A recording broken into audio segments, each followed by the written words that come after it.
right, so this is a quick overview of the NDE desktop monitoring system, eNOTE, and we're going to kind of go over with the Title I team how to navigate and review an instrument, whether it be a Title I-A, 103A, McKinney-Vento, Title I-B, or whatever instruments we have. So just basic navigation, also show you where some resources are for self-paced options if you need to research those later. So let's get started. All right, so here's our agenda for today. First thing we're going to do is I'm just kind of go over, there's like kind of a process flow to kind of similar to our e-page system or any other process.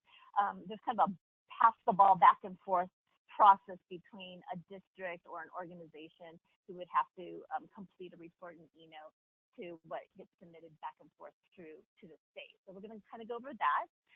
I'm going to show you how to log into eNOTE if you haven't already done that, how to search by an LEA or an organization, locate the instrument, and we're going to actually do this live in the demo. So if you haven't already, you might want to get a web browser up and find your eNOTE. I think it's enote.doe.mv.gov is the website link. And you can kind of go through this. I'm a hands-on person, so you can go through this hands-on kind of navigation training together with me. And then after that, we're going to review monitoring instrument components, key components, and we'll do that with a Title I-A. Again, we'll demonstrate that in the tool. Show you how to submit back to the LA a report with the SBA review that says does not meet requirements. So as you're reviewing the different compliance items, how to change that status, and then what does that do to the report in the system as far as passing the ball back and forth to the LEA. And then how to accept the report. Now, I'm going to have to probably just kind of verbally show you how to accept the report because I haven't gone through a full instrument at this point. Rhonda, I might actually have you, or maybe I can look at Clark because I think Clark has, I'm not sure if it's been accepted though, but it might have been pushed over. So anyways, I can show you what it might look like when it's done, but as far as live time, I won't be able to demonstrate that right now, but I can help you navigate to what the steps are to do that. Any questions so far? Hey, Christina, you know, I think I did like accept Clark County's, like to get it moved from them to me, but I don't even know if I did that correctly. So I did something in there. So if you want to look at Clark County and tell me if it's right or wrong, I would appreciate it, okay? Or if not, at some point. Yeah, absolutely. And you might not have accepted it. You might have just passed the ball back, but we'll look at that. We can pull up Clark and see where we're at. Okay? Perfect. Thank you. Yeah. Okay, so this is the high-level process of how the eNOTE system works. Basically, once an instrument is set up, and the districts are assigned to the instrument, and then the districts get an automated notification saying you've been assigned to do, let's just say, Title I-A and the due date when it's due. So they kind of get this little automated communication from WestEd, because WestEd is the developer of the tool. Basically what it means is the LAs are in kind of the process of responding to the instrument items and uploading evidence requests. And I'm going to kind of show you this flow through. I showed it a little bit in our last Title I meeting, but I'll show it to you again after I've gone through this process slide.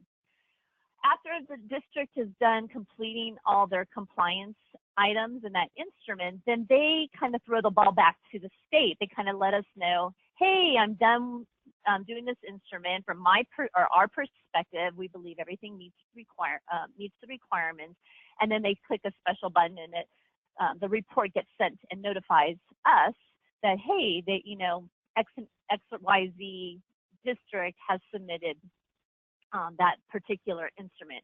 So it flows into that second green box or process step submitted, and that's pretty much what it means. Okay. So then from once we get the notification from an EPP's perspective or from a state perspective, and this is kind of an optional process step, and that meaning that you can continue without doing this process step, but it's a nice best practice. And it's basically you're clicking this button at the top of the home page called Received. And all it does, it doesn't really do anything particular except for sending an automated notification to the district saying the state has received. So they kind of get an idea, okay, yay, someone is starting to look at this report that we submitted, and we'll be providing feedback shortly. You don't necessarily have to do that. That's really pretty much what the only communication it does. I guess the other thing it does is it kind of assigns yourself to the instrument to provide the functionality to review the LEA responses and to submit SEA feedback. I have a quick question on that. Yeah. Okay, so each of the instruments that's in eNOTE, they're all separate. They're separated out by our programs, correct? So correct. It's not that they're completing one overarching tool, one umbrella tool that covers all of the instruments. So when the instruments come in, it could be that they've completed the Title I Part D instrument, and that would be what I would go in and click receive. Is that correct? That's a great question. Great clarification question. Yeah, it's not by the district itself, it's by the individual instrument, because to your point, Colin, let's say you have charter school authority and they are assigned currently 5 different instruments, and you might have different people in that charter school or you know, Clark or whoever, who are the lead from the district perspective over that instrument. So as soon as that person or that organization submits in response to that particular instrument, you'll get the notification only for the instrument. So like, for example, if I'm the EPP over White Pine, and I know that they've been, that district has been attached to, let's say, 4 instruments, I'm going to look for that Title I Big A instrument because I'm the EPP for that. And if I was a program director, like Karen is McKinney-Vento, or Rhonda, your Title V, if you see that Title V instrument pop up for those districts, then you're going to know that that's what you want to review. But I'll show you another way that you can proactively look as well, because sometimes districts forget to hit that magic button. They might think on their side, oh, we're done, but they haven't. So I'll show you that again when I'm done with the slide, kind of going over the high level, okay, what that looks like. Christina, to summarize the received, we will get an email, we should get an email from a district or program that has our name on it. And when we do, then we turn around and basically it's kind of nice for them, communication-wise, to say, yeah, received. So that's going to be a question we should talk about in a team. So Colin was just talking to me about this the other day because he was getting all these automated notifications. And I said, I did too. Right. So I just turned them off because of that. Now, if you want me to turn them back on, I can. Or you might want to just be more proactive and look, because we know what the due dates are for these instruments. And so you could just kind of look around, put it in your calendar. I mean, it's up to you guys. If you want me to put that, but you're going to get, just let you know, you will get a lot of automated notifications, because every time one of these process steps happens, you're going to get one. Now, the districts do get them. I did not turn them off for the district. But for us, we've turned them off in the past because it does get a little overwhelming. But we can decide as a team if you want them on or off. Okay? I'm fine with it off. It was really, it was a little alarming to get like 25 of them a day. And I can show you really quickly, again, when I'm done with the slide, in the system, because I got a demo to show you what it looks like, where you can proactively, and I kind of briefly showed it to you in our meeting the other day, but I'll go over it again. And I can send out kind of some quick directions on how to do that in case you forget. Okay, so that's the receive button. Wait, okay, sorry. So like when I'm looking at Clark County, so like Title I Part D, Colin's going to have to come into Clark County and look at that instrument, and Karen will do McKinney-Vento, right? So correct. The only thing when you're the Title I EPP over the different districts, that's the only instrument you look at. So, right now. Yeah, right now the only instruments that we are assigned to personally that might vary by district is Title IA, right? Okay. You are also in charge of the Title V for whatever districts are attached to that. Right. Here, this might be something we talk about next year, though. Maybe there's an opportunity for cross training, so it's more by the district. I mean, in some respects, in my mind, I was talking about this with Colin yesterday with foster care as an example. I'm like, why, you know, like, to me, it's like, I think you have a more holistic picture if you're the EPP over the district for all those different programs. it might be in a partnership, you know, like, okay, Rhonda, you're the director lead, but you're helping us to understand when we have questions. It's just an idea, and we can explore that later. Okay, so after. Okay, yeah, because I think Colin Karen, I mean, when you think of all the programs, yeah. Yeah. And hey, Rhonda, I'm just letting you know too, it's hard to kind of hear. You're a little muffled. I'm not sure if it's your mouthpiece or whatever, but I think I hear most of what you're saying, but there might be times I'm like, I didn't quite catch it. Okay. All right. I'll chat. All right. Thank you. That's better. Okay. So the state receives it, and then they do their review of the compliance items, and again, we'll talk about the details of that later.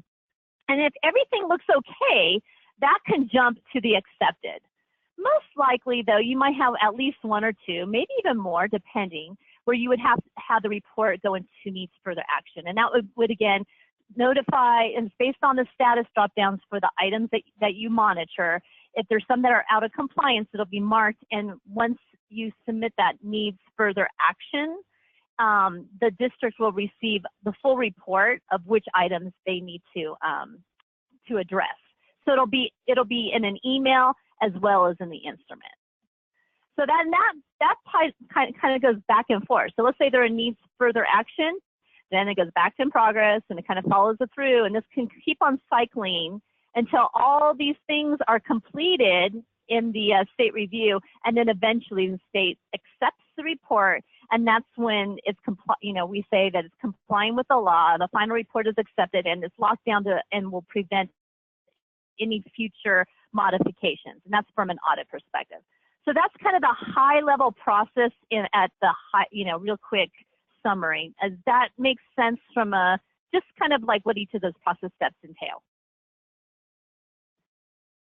Any further questions about that? Okay, let me show you in the system what that might look like then. Let me change my view here. And if you haven't already, go ahead and pull up a browser, and if you know your eNOTE login, then go ahead and get that ready to go. Let me change here. There you go. Okay, can you guys see my eNOTE? Yes. Okay. Yes. Okay, perfect. So, here, I think that's the main thing, enote.doe.mv.gov. It is on our website for some reason. I would suggest bookmarking the site if you haven't, because we go into it, several times throughout the year. Your email address, your unique password, if for some reason you forgot your password, you can reset it, and you'll get kind of that notification to do it. So I'm going to log on. Now, what I'm going to show you first is that high-level process steps for each of those instruments that I briefly talked about in our Title I meeting the other day. But this is just a nice, I think, rather than getting the notifications, I just find it easier, and it's we don't get bombarded with the emails, that you can still kind of see where everyone is. So what you're going to do, and you might want to write this down because I don't think I broke this down on the PowerPoint. This top button right here, once you log in, is called Instruments. Okay, so if you click on that Instruments tab, it brings all the instruments for that year, and the default year is the current school year. That changes every year, so it'll always be the current school year, which is 2017-18. And as you can see, all the instruments that are currently live in eNOTE are down in this kind of field, this instruments field, and it's got those same process steps that we just went over, right? Within each of those swim lanes of those process steps, you'll see numbers based on that are associated with the instrument name. So for example, here's Title I, Part A, fiscal year 18. So Rhonda, for example, you did Clark. And you can see in progress, and this instrument is past due, right? Unless there's some sort of special LEA, SCA, like Gabby or myself or whatever, give the district a couple extra days. Really, this should say 0. There should be no districts that are in this lane. But as you can see, we have 6. So we have 6 in progress, meaning the LEA has not yet submitted their reports yet. We have 9 who have submitted, so 9 districts who said we finished it that has not been received by the state. 4 by the state received. Nothing that says needs further action. So Rhonda, that means you haven't finished. So that's great because we can use yours as an example to pass the ball back over. And then accepted, none have been accepted. And then it just shows, this just shows the total LEAs that are using the instrument. Okay, so let me pause there for a second. Any questions so far? Okay. So I'm going to go into the in progress, because right now, from my perspective, thanks Rhonda for the text, I'm going to say, who are any of my districts have they not submitted? So I'm going to click on that little hyperlink number, and I can see the districts or organizations who have yet to submit. And I think I sent a screenshot of this last week, just to kind of give you a heads up. So Colin, like Charter School Authority, you would want to like say, hey, what's going on? And then they'll be like, it's not our, it's not part of our protocols, right, for NRS, blah, blah, blah. But anyways, there's Charter School, Democracy Prep, Futura. So Rebecca, again, I would follow up with Rebecca and or the school principals to be like, you need help, I'm not sure where you're at. Of course, Mineral, my problem Mineral and Story, here are mine. And I've already kind of reached out to them, and I can show you a quick way to add the audit trail to give a notification so you're not doing emails out of the system for that a little bit later when we get into the tool. Okay, so these 6 districts have not submitted. Yes, Rhonda? Oh, Colin, yeah. So in the system, is the system tracking the due dates of these tools? It does. Well, and again, that's a notification perspective. So it will send a notification to the district 7 days before it's due to warn them. I don't think it has anything after that. I'd have to look at all. There's a bunch of notifications that were set up a long time ago. So it doesn't follow up. Like if the Charter School Authority doesn't ever do anything with this tool, this item, they're not going to get notified that it's 10 days past due, it's 20 days past due. No, not unless we add a note into their instrument. And that's what I'm going to show you when we get into an example. Yeah, it doesn't do that. Now, there's probably a way to set up a notification that way, but I'm not sure if we can do it any longer because WESED's not supporting all those new features and functionalities. But I believe that there was at one time a way that you can kind of set up a new communication. But I'm guessing that probably won't work anymore because there would have to be some software logic in the back. But I'll show you that later. Sorry, I'm squirreling. Okay, so those are the 6 LEAs that kind of need follow-up right now. If I go to the 9 submitted, I'm going to click the 9, and these are the ones who have officially submitted. So, like, for example, Colin, you're Carson. I could click into my Carson from that Instruments tab and then find whatever instrument has been submitted. So you can see their big A has been submitted. Gabby would do their little a, and that's it. Nothing, it's like their Title I D has not been submitted yet. Do you see that? It still says in progress? Yeah. Okay, but for Title I Big A, which says it was submitted, I can click on that link, and then I'm not assigned to it. Colin, do you want to go in there? And then I can switch the screen share with you, and then you should be able to see a button up here that says like receive. Do you see that on your side? Sure. So I'm going in. I actually clicked on Carson City. I'm going in like the other way. So you want me to click on the Title I Part A FY18 tool? Yes. Okay. And let me see. I think this is you. I'm gonna change. Wait, Christina, how did he do that? I'm lost here. Sorry. So okay. We're on the. We can see the submitted, and then I did the same thing as Colin. I clicked on Carson City, but that's not what you want. What do you want him to click? You can't do it because you're not assigned to Carson. So I was going to show. So Colin, did you get my switch presenter? Oh, yeah. Can you accept that and then show your eNOTE? Yeah. Okay, can you guys see Colin's eNOTE? Can you? Yes. Okay, do you see that button right here? It says change status to receive in the top left corner. But how did he get to this page?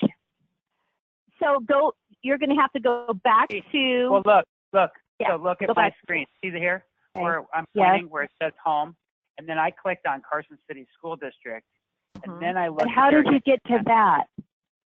Okay, I'm back on the. I'm missing a step. I'm back on the No, I'm back on. Didn't you say for us to look at the submitted? So we're seeing all the districts that have submitted. Right. So when I clicked on Carson City, so where does he click? You can do that. For you, Karen, don't pick Carson for you because you're not attached. No, I won't. I won't. I just need to know how to get. Yeah. Okay. So it goes back. So Colin, can you just navigate for me for a second? So you're going to go to Instruments, or there's a couple ways. Okay, but that's the way that we just tell me one. So yep, Carson, go up to Instruments, and then that's right, and then go to the 8 under Submitted. To the right, Colin.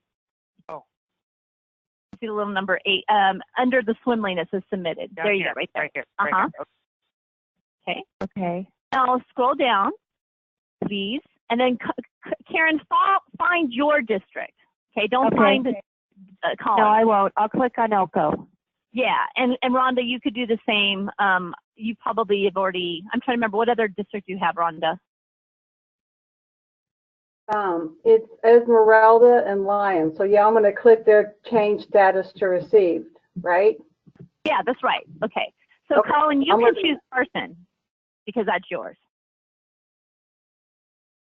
So now the reason why I couldn't see Carson is because I'm not assigned to Carson. I'm not the lead. So you will not be able to choose those buttons unless you're the lead. That's why I asked Colin to choose, and I've already done received for mine, so I wouldn't be able to show you either way. So now once you get into that, you're going to see all the instruments that are assigned to Carson, right? But right now we're looking at Title 1A. So he's going to choose the Title 1A because it's submitted. And then you should be able to see that button on that top left-hand side. Does everyone see? To receive. Okay, got it. You see Thank that? you. So you can click that right now. Click it right now, and it's going to give them an automated notification that, yay, Karen or Rhonda or Colin is going to do that. You're going to have to do it twice because it's like, are you sure? It always says like, are you sure you want to submit? Yes. So submit. And now Colin do you see the status in that bar? It says received in red. That tells you that now it's gone to the next process step as received. I saw your text, Ron. I'm glad that so Rhonda's able to do the same process for both of her 2 districts. Karen, were you successful doing it in yours? Or one of them anyways? Yeah, I did Elko. Okay, perfect. So now we're all on the same boat, okay? Now, why don't you use that instrument to follow along with me as I go through the instrument components? Colin, if you wouldn't mind, would you please pass the ball back to me? Yeah. Okay. Thank you. Thanks for making me take care. Trying to pass it back to you. How do I do that? It should have like the screen, share your screen button at the top, and then I think you just change. Let me see. Oh, you can. I think you can pull it back. This is Gabby. I have a question. Okay, let me see. Because we have 2. Okay, I think I just pulled it back. Did you pull it back? Okay. Possibly. We'll see. We'll see here in a second. Okay. Got it? I think so. Do you guys see my optional title? Yeah, I can see it. I can see it moving. Share. Okay, do you see it? Oh, there you go. Yep, now we see it. Okay, perfect. Gabby had a question. Oh, hi, Gabby. Thanks. Hi, you guys. I jumped on about 15 or so minutes ago after a meeting. But so just to be clear, when we press receive, there's like nothing, like, do we have to check for anything before we do that? No, receive just basically provides an email communication to tell the district that the state is working on their instrument now. Got it.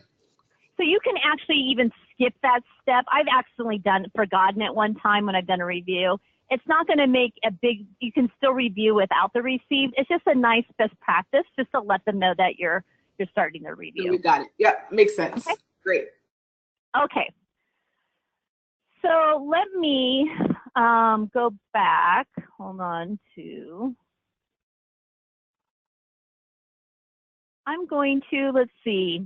You know, the way that I've gone through this is I might change things around a little bit. Okay, let me go back to a different slide. I'm actually going to go back to the PowerPoint, but I'm skipping a slide. I'm skipping page 4 because I put the search in there at that time, and I think that we'll do the search after the fact. There's different ways that you can search. Like Karen was like, how did you go back there? I'm like, oh, there's lots of ways you can search, but we'll do that after. Okay, can you see, let me make sure, can you see the presentation says monitoring instrument components? Yeah, but we can see Yes. your notes.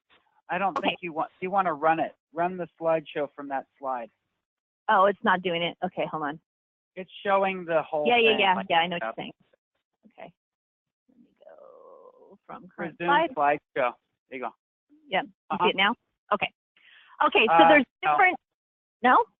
It's still on the same, it's showing all your notes and stuff. I don't know if you want. Oh, okay, I know why, because I've got it on 3 different screens. Let me change the screen. There he is. Is that better? Now, okay, it's getting there. Now we Come on, baby. Now we see like panels. You got to click on your, because now we can see like. Okay, let me see. It's showing like a bunch of tiles is what it's doing. Like it shows Oh. all your screens. Okay, well, let me, okay, how about that? There you go. You got it. Okay, thanks. Okay, so the monitoring instrument, so depending if it's Title 1A, Title 5, McKinney-Vento, 133A, whatever it is, has basic components in the system, okay? One is the programs. So the programs would be kind of what I just mentioned, right? Your Title 5, whatever it might be, the basic program, however you might want to name it. Then there's the change status button. So we just use one of the change status buttons, which is the received, right? There's also a later one that says accepted or meets further action. Those are all different change status buttons, and that's basically the button that kind of sends the report back and forth between the LEA and the SAA. It's always located on the home page of the instrument that you're in. Okay, so if you're in a compliance item, you won't see it. You always have to go back to the main page that lists all the items to see that button. Then there's something called criteria questions. We talked a little bit about that when we went through design. And criteria questions are set up to help filter applicable instrument items within an instrument for districts. So for example, in Title I, we have a question that says something like, do you have schools on targeted assistance or on targeted assistance programs, right? Targeted assistance schools. If a district doesn't have that, then they're not going to have to respond to any items that would be associated with targeted assistance programs. Does that make sense? I will assume silence is a yes. Okay, the next one is items. A monitoring instrument is a collection of compliance items administered to the LEA as a unit. So that's all the different items that have different compliance indicators that we ask our districts to respond to and or upload proof of evidence to. So it's just quite a bit individual components that might be clumped together within categories. So those are just the items. The legal citations, I think that's pretty self-explanatory. There's a tab for each item with a legal citation, and it might have, if it has specific legal requirements, we put the ESSA and or state, whatever that citation might be in there so that the LEA has it for reference. Evidence would be what we're asking the LEAs to provide to upload as from a documentation. It might be a website link, just some sort of desktop monitoring evidence that would be associated to that item. The LEA self-review section is the section that the district completes when they're doing the report. So they might have to put some text in this section, and that you will not be able to see that text unless they submit or respond. And I'll show you that in a minute. And then we have the SCA review, of course. That's going to be the opposite, right? That's where the state actually responds and completes their review. And then comments are, Colin, you had a question about, well, earlier, can we communicate if they're 20 days out or whatever? The comments is a nice feature. It's an audit perspective. It's kind of like the history log in some respects, where you can provide little notes that go directly to the LEA individuals that are attached to the instrument, and you can add additional email addresses, whatever it might be. But it's a nice little audit tracking tool that's within the system, so you're not having to go and email things outside of the system. Now, here's something I've been doing as a best practice this year. For example, I put some comments in for my districts who had not submitted into eNOTE, and then I'm getting emails through Outlook through like Kelly Wales, as an example, said, oh, we're working on it. And so I'm copying her email and putting it in the system as a best practice, because when I'm gone someday, and if there's an auditor and we see that mineral was late, they're not going to be tracking my emails well. So I'm trying to track all those communications in eNOTE, and that would be a training issue that an opportunity that we would want to work on, but I'm not doing that yet because I don't know if we're going to have the system at this point. So right now I'm just kind of copying and pasting. Okay, so let me show you, so before I ask questions, let me show you all these different pieces within the system, because I think you know, words are one thing, but looking at in there is a different thing. So let me change my screen to the eNOTE. Okay. Everyone good seeing Carson's? I've got Carson's up here. Yeah. Yes. Okay. All right. So the first thing was program. So the program here is Title I Part A. This is a nice cookie crumb trail, I call it. You can click on these different links and it'll go back to the page, you know, as far back, which is so much, this is what I wish ePage would have. You can use your back and forward buttons in eNOTE too, which again is a much better user process in my perspective. So I'm going to click on the program again so we can get back to the main page. So again, this link is going to tell you what it is. That's the program. The change status button, we remember when we all accepted that would have been here. I don't see here. But you can see the status right now is received. Once that button is chosen, it'll change that status, and you can see just kind of like an ePage, you know, director approval or whatever. This will show you on this home page, will show you what the status of that instrument is. Okay. Was Gabby listed for all of these then? She's attached to all these. Yes, she's attached to all, but she's not the main reviewer. Right, got it. And that's just been a best practice that the Title I director has always been attached to programs that has been overseeing. Criteria questions. So when an LEA first starts their review, when they get assigned an instrument, they will not see any of these items. This will be all collapsed and this tab will not be here, because they will have criteria questions only that we'll be able to see. Once they submit the criteria, the yes or no to the criteria questions, then the items tab will open. So if you ever have a district that says, you know, I don't see anything, the items, then that's where you would, and you can also, you know, these happen very far and few. Most of these people know how to do these instruments, but you might have a new person who doesn't know how to do it and who has not access the resources on their website. So if someone calls you for technical assistance and your instrument has criteria questions set up, not all do, that would be the first place you would want to help navigate them to. They have to, these are the criteria questions that are set up for Title IA. So we have 6. And I'm not going to read through all of them, but you can see them on your own. And then the responses from Carson, as you can see, are accordingly. Yes, yes, no's, and that's so forth. They have 3 options. They have a yes, a no, and a not applicable, I think, is the other option. There should not be any not applicables. It's got to be a yes or no. If they have a not applicable selected, they won't be able to see the items. Why they have that part of the system, I don't know. They should have just got rid of it, but they didn't. So all the yeses will open up items that are associated. All the no's will not open up. So we can take a look at this.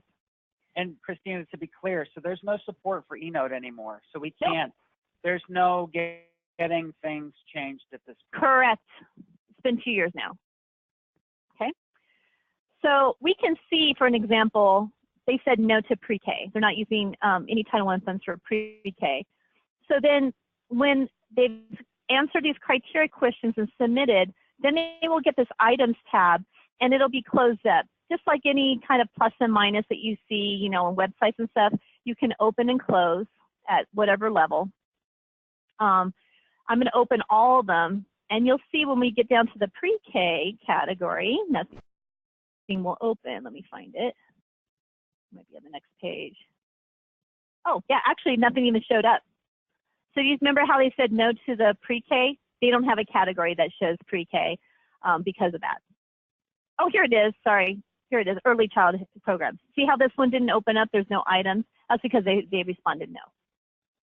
Any questions about the criteria questions? That's kind of weird. Okay. Carson has to respond to 32 items based on their criteria questions.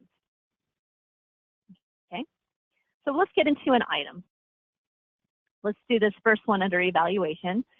Fall title, and actually, you know what? I'm gonna get out of Carson because I'm gonna pull up one of mine. This main home screen, that's from the home button, and this is I was going to show you at the end, but I'm going to show you right now. You can actually search for LEAs. You can search through. This is kind of a searching engine. You can get through eNOTE multiple ways, kind of like ePage. We went through the instrument way at the beginning, but I can also use the search filters at the beginning when you first log in. So I'm going to look at Pershing because I started looking at Pershing yesterday, just so you can see where I'm at.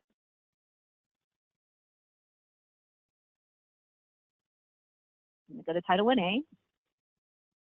What's the status for Pershing? I hear you all saying received next door to me. Yeah. Okay, so I've done the received. I've done the received, right? And now I've been looking through items. Now I'm not going to go through all these items today. I'm going to show you an example of how it works. So they did not have early childhood programs either, Pershing. They're not using Title I, but for evaluation, they definitely have.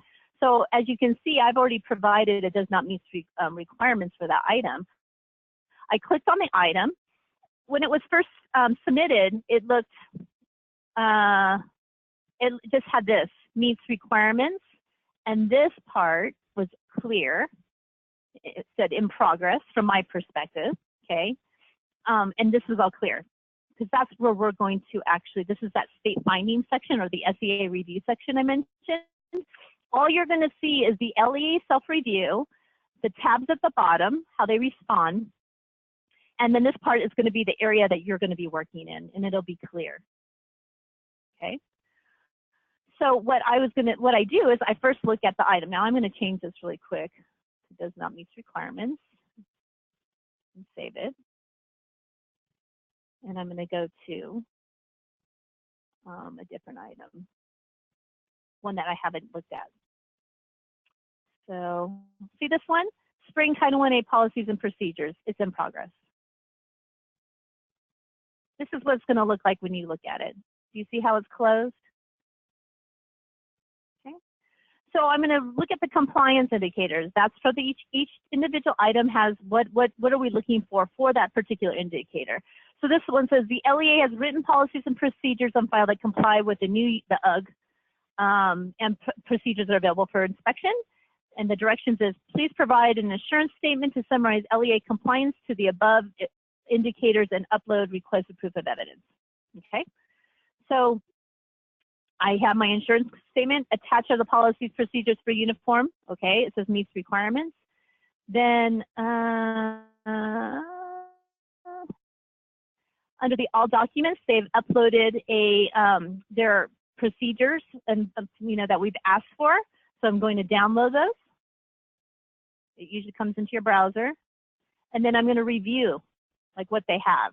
Now I'm not going to go take through the time, but I'm going to see, does it meet the compliance indicators that under the UGG, subparts B, C, D, E, whatever, F, and most likely it's going to. Most districts will have that in place because that's been a compliance item since they've all had Title I. That hasn't changed. So I'm going to take a look at that. Let's just say I believe that it is okay. Then I'm going to click my edit button so I can respond in the state findings area accordingly. So the first thing I would do is change my status. What do you think I would change it to?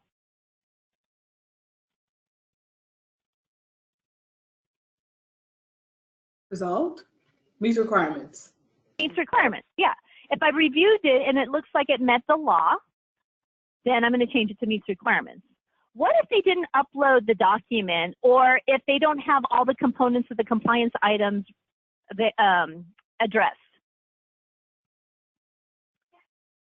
Then does not meet requirements. Does not meet. Correct. That's right. So really for these initial reviews, you're going to choose meets requirements or does not meet requirements. Okay. There's only been a couple times I've done not monitored, and it's usually been when there was a mistake for eNOTE that had to be added, and it didn't affect all districts, and we would give directions. Just press not monitored. The resolved would be, so Rhonda's just done Clark County, and she's had submitted a report that does not meet requirements for several items, and it's gone back and forth. We want to keep that audit trail. So once they resubmit with the request that we asked for, she would click resolved. So it shows in a, for auditors, there was an issue at one point, but it's been resolved. Okay, so initial reviews, you're only going to use meet requirements or does not meet requirements. If they have does not meet requirements and the district has addressed those and some revision, then you're going to change that item to resolve. That's the only ones that we're going to use. Any questions on that? So, hey, Christina, for example, Esmeralda gave me their website where those forms, but they did not upload. So I'm going to say does not meet requirements, and then I'm going to say please upload the requested documentation. Correct? Did they provide the website that goes directly to the documentation? It's a Drive Google. I haven't opened it to see. It says website, drivegoogle.com open, and something's there. So if I go there and it's all there, then I can say it meets requirements? Correct. Okay. But if it's not, if you see the proof of evidence, because lots of these things will be on their website, and that's okay. I mean, that's, you know, visibility. It's not in the locked category, all right? So that's fine. If they don't, if the documentation or the website does not have that information, then it would be does not meet requirements. Okay. So even though it says upload requested proof of evidence, they may not have to upload a document if they give me a link, a website. That's correct. Okay, perfect. That's a good clarification question. Christina, just a thought on that for future. Yeah. And then their website changes and auditors come. There's no way to really follow that trail. Well, that is something that again that could happen. That kind of goes back with the status quo that what we've always allowed them to use websites rather than downloading the documentation and uploading. So if we want to change that for next year, if we're still using eNOTE, then that could be a team decision. But in the past, like for example, like Nevada report cards and stuff, you know, in the past we've let them provide the link to the individual schools for that through the NDE or through how they communicate that through their websites. But to your point, Karen, that can happen with anything, right? Any websites, domains change and such. So, okay. Now let's say I decided it does not meet requirements. If I decide that this item does not meet requirements, there's some best practice protocols I've put in place. It's up to you how, I mean, we don't have, there has not been consistency here, but they're pretty simple. Usually what I do is I just thank them. Thank you for your responses and for uploading the required proof of evidence docs or whatever. Okay. Then I would write something like next steps, because I'm going to pretend something's wrong. We're going to pretend like, let's just say to Rhonda's call out, we decided that it's all going to be uploaded paperwork, and let's say they did a website.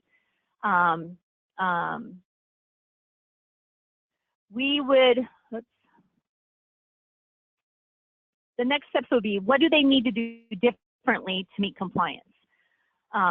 Please upload a copy of the LEA's written policies and procedures to meet guidance in how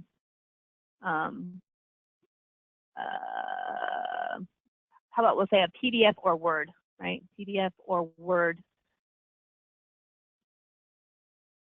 something like that. You know, you're specifying. It could be, I'm just throwing something out there. Well, and then the problem with that is that, see, I think that that's misleading, because we're asking them, please provide an assurance statement to summarize. We didn't ask them for a PDF or a Word document. No, there was the down here. They also have to do. There's two things on this. You're right. Some items will only say one thing, but you see upload requested proof of evidence, so it shouldn't be misleading. Okay, I got you. Yeah. Okay. Yeah. And some of these will have requested documents in this tab, if it's a specific, you know, formatted, whatever it might be, and some might be in this tab. So you got to look in both to see what type. And that's the way the evidence is set up. Is it general or specific?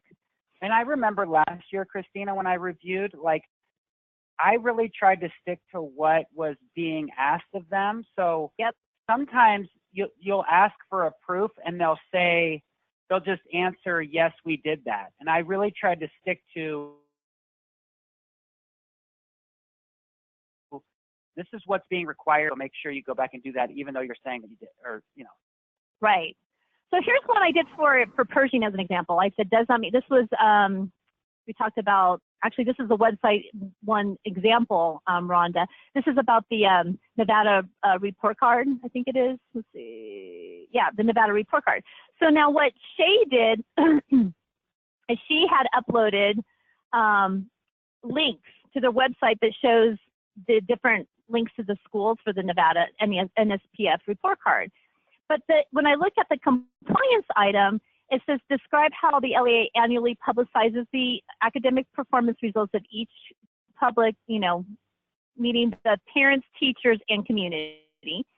And then when I looked at, you know, and then it kind of provides some providers, and there's two things that they're supposed to respond to. But the legal citation also talks about in an understandable manner, right, to the stakeholder, okay? So while she did address a basic function that they have it available, what I said, while this is one way to disseminate the report card information, by the evidence you provided, it appears that the report card is provided only by discovery and not necessarily provided in a manner that's clearly understandable to parents, teachers, and the community. In other words, as a parent, I would have to be able to proactively go to the website or a community member or whatever and understand what that is based on the link and find it on my own. And so the question is, wait, that's pushing, but how are you communicating outwardly? You know what I mean? I should say that's a pull. Like, I have to discover that. How are you communicating? Now, maybe they are communicating through a school letter or through other means, that proof of evidence to indicate that as compliance indicators. So my next steps is, please provide additional evidence of how the LA would communicate the school information to stakeholders proactively rather than in the Discover model, locating on the website, and how this information is communicated outside the web. So that's kind of what I'm looking for now, and then I'll review her responses. Does that make sense? Yeah, and just to let you know, if I look at Clark County for that, they gave me samples of letters from an elementary, a middle school, and a high school in English and Spanish. They gave me the CCSD news release. And then they gave me the websites for the individual report cards. So I felt like... Rhonda, can you speak more on your phone? I'm sorry, it's a little muddled.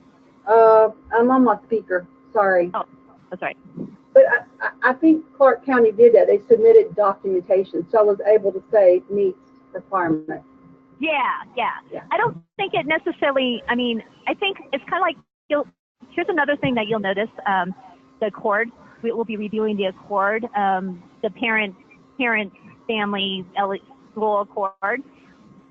The big districts are putting an infinite campus. And, you know, this is something that I've been pushing on Washoe for a while, is that, okay, I get it, it's in there, but it's like one of those little checklists. It's not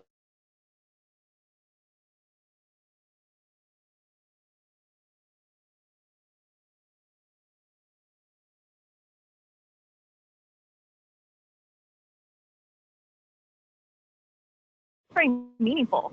So I keep on pushing. I mean, that would be an on-site check, right? Is it only certain schools? Is it all schools? You know what I mean? Like, it's probably not best provided in the manner that the law will.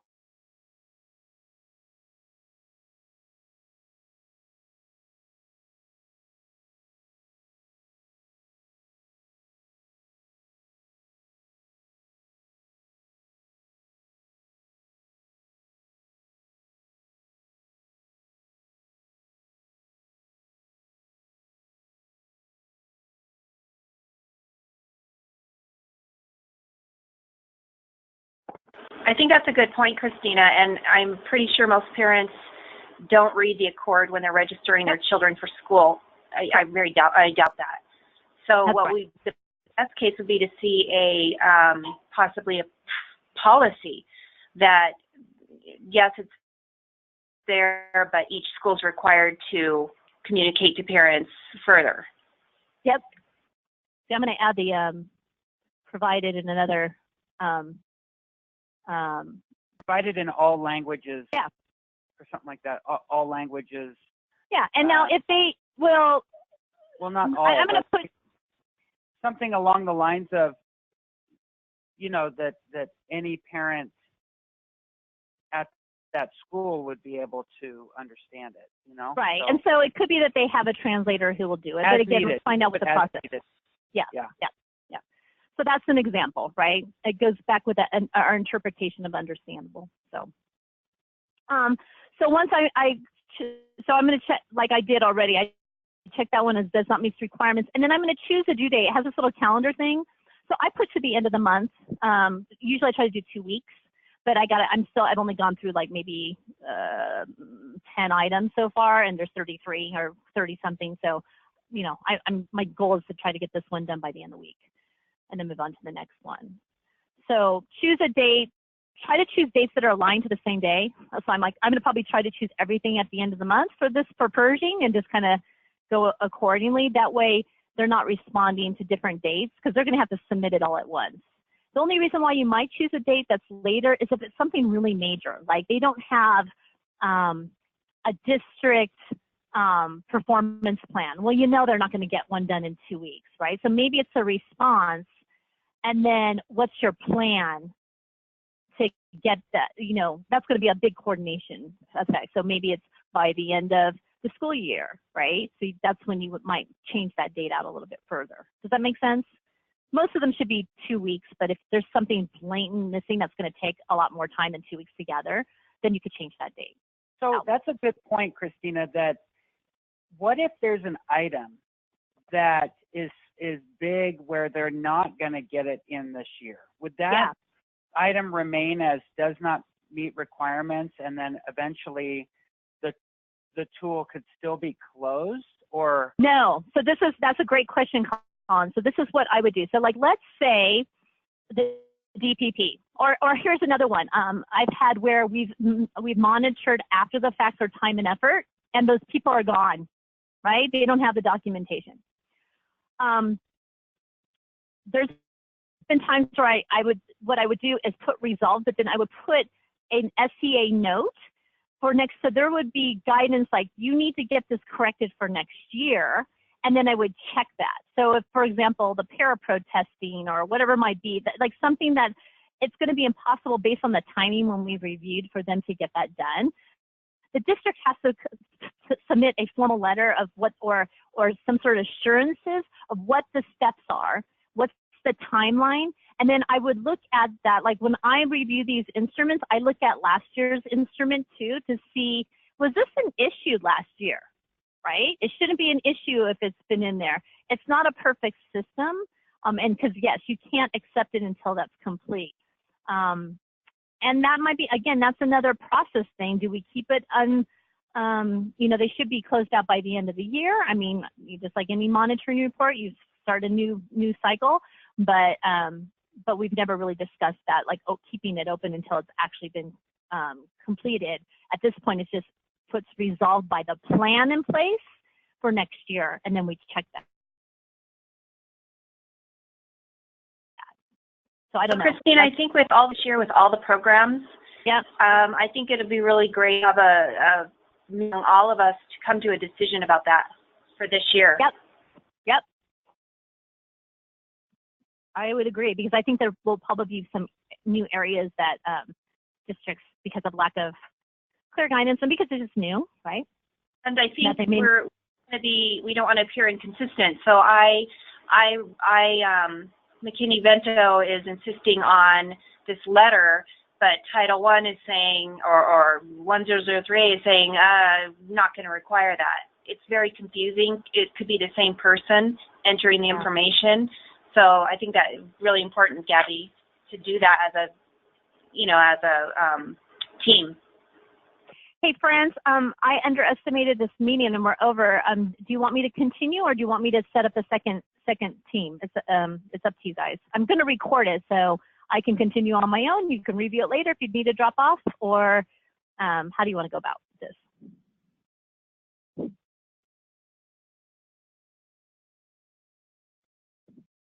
Any suggestions? Can you hang on with me, or? I can hang on. Okay. For a while. I can hang on as well. Okay.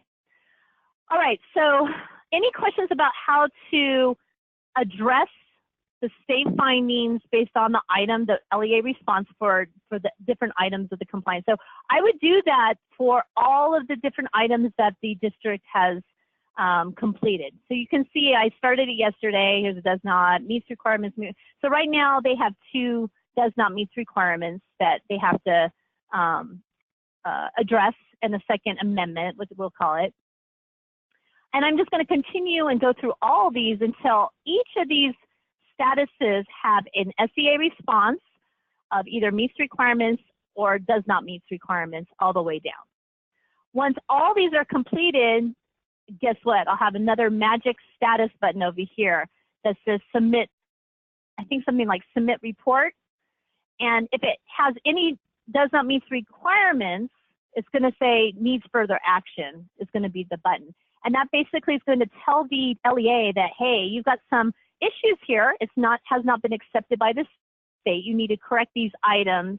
And they're going to get both an email report, like a PDF report of what was stated for each of these items, as well as especially for, and it does not meet requirements. I think they come to the top of the report, so they know exactly which ones they need to address.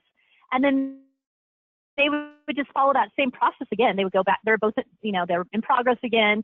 They would have to go back in here for all these does not meet requirements for the LA status. They're going to add to whatever, try to address our next steps, submit meets requirements again and resubmit. And then we do the same process, received. We look at the does not meet requirements.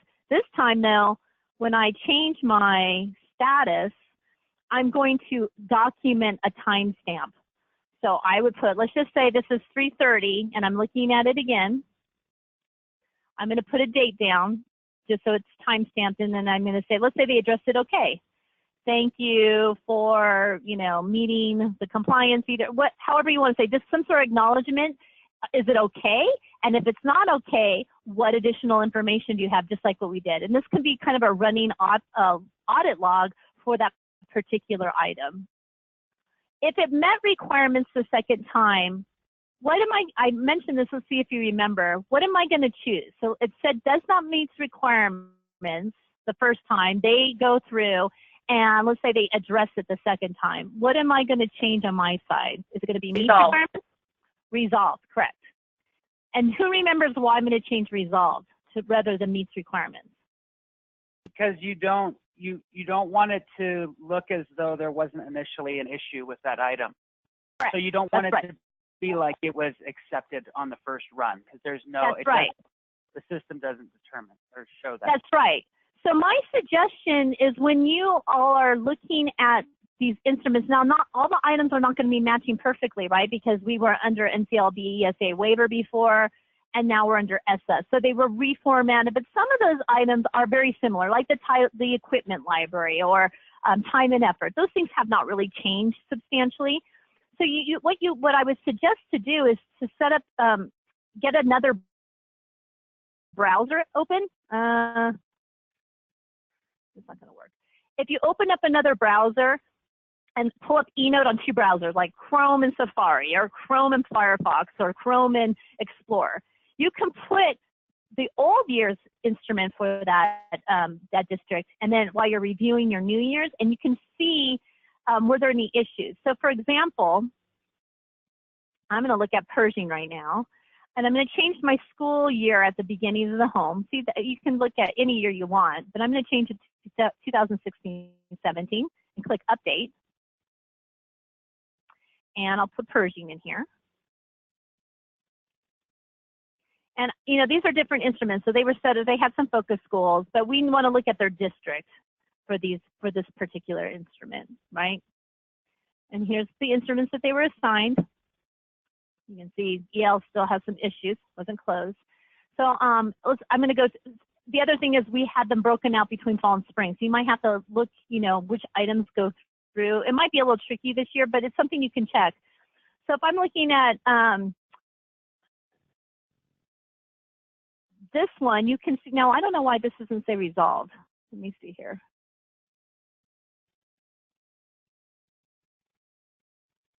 So these probably need to be re-reviewed because it looks like, that's weird. Hold on.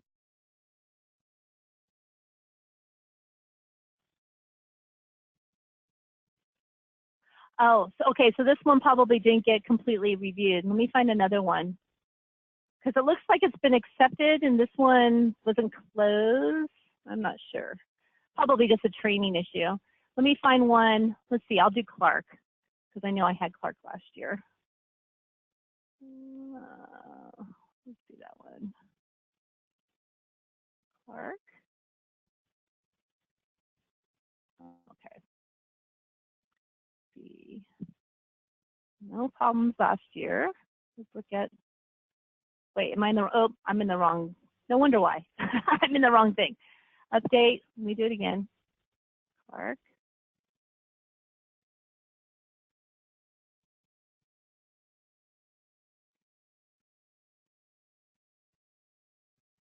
Here's one that says not monitored.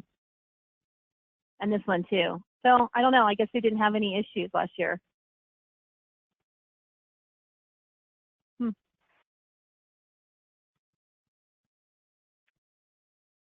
Well, I'm not sure if I'm going to be able to show you a great example. How about white pine? Let me try white pine.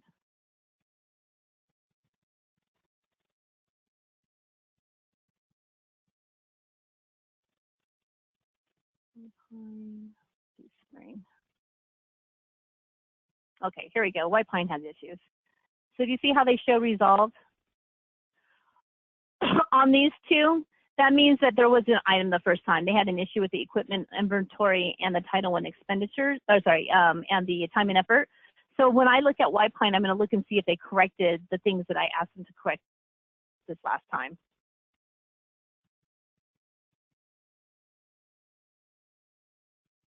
So any questions? That's just a best practice. It may work for you, it may not. That's just something I still do. So just to confirm, so we're not gonna really ever use the other options of withdrawn or the resubmit or something, whatever the other one was?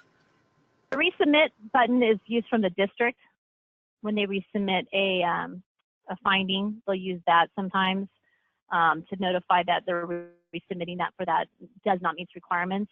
But we don't do that. We don't resubmit. We don't submit anything to them. So all we use is meets requirements, does not meet requirements, or resolved. Got it. Yeah. Any other questions on that? So the process is just going to go back and forth. Let me go back to Pershing.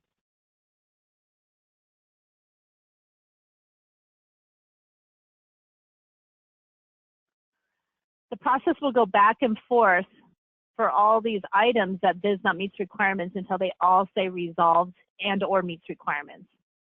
And then once it's all completed and everything has either meets requirements or resolved, then you're going to have an accepted button up here, or accepted by state. And once that happens, it'll change status accepted and it's locked down. You can't change any more of these statuses. Okay? Now let me show you that feature called the comments feature, which was that last monitoring component that was on that slide. This is, let me show it to you one more time. It's got this little, you see it's kind of like a little emoji box or whatever you want to call it. This tells you how many documents have been that have been uploaded by the district, and this is how many comments have been associated to this instrument. If all fails, click. Click, click, click, click, because you can't break the system. That's how I learned. I had no training. The only reason how I learned all this stuff is by clicking around. So, and actually I didn't even use this feature until I think last year I started using it a little bit, but mostly this year I'm definitely using it just because I think it's rather than keeping it in the system. So here you can see kind of the audit. So I'm the admin administrator at this point, me or Alex. And this is kind of the notification that you were talking about, Colin. This is the auto. This is a friendly reminder that from eNOTE that it's going to be due 7 days. So they get this kind of like, hey, 7 days before the due date that was identified, they get a little reminder. Shay submitted the instrument on the 27th before the due date, yay. And then for some reason it got 2. Now, if I go to, I'll show you what I just did for Mineral, because Mineral I've been using it because they did not submit in time. Come on.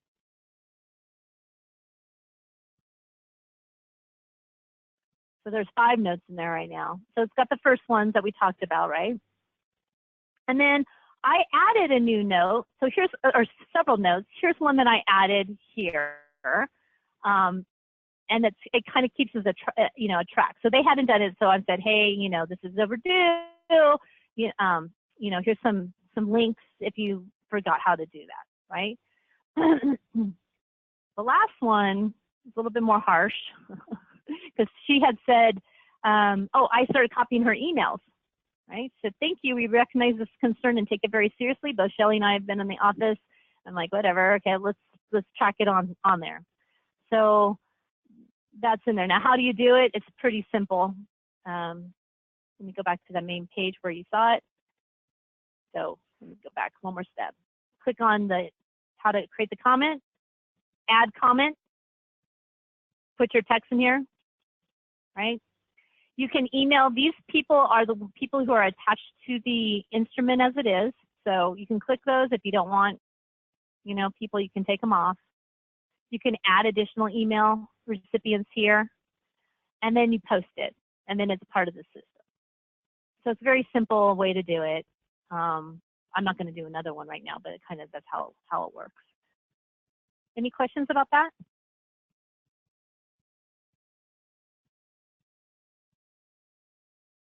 Okay. The status history button, just basically kind of like if there's automatic big change statuses, it'll hold it, it'll track it. Documents, this document button will list all the documents for that particular item, I believe it is. Once you go into the item, let's see here, you get different buttons down here too. Remember we said proof of evidence.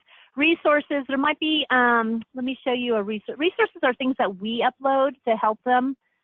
So for example, let me find one. I think the parent letters had some.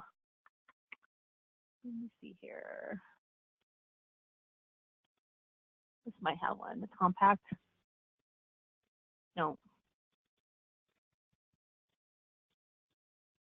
This one does.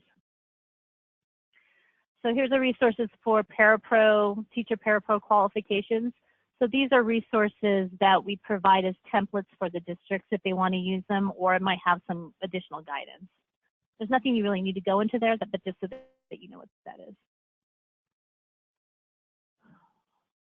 Alrighty. So let's go back to, I think we're pretty much going to wrap it up. Let me change the view. Screen. I want to change to. I want to change to. No, that's not what I changed to. I want to change to.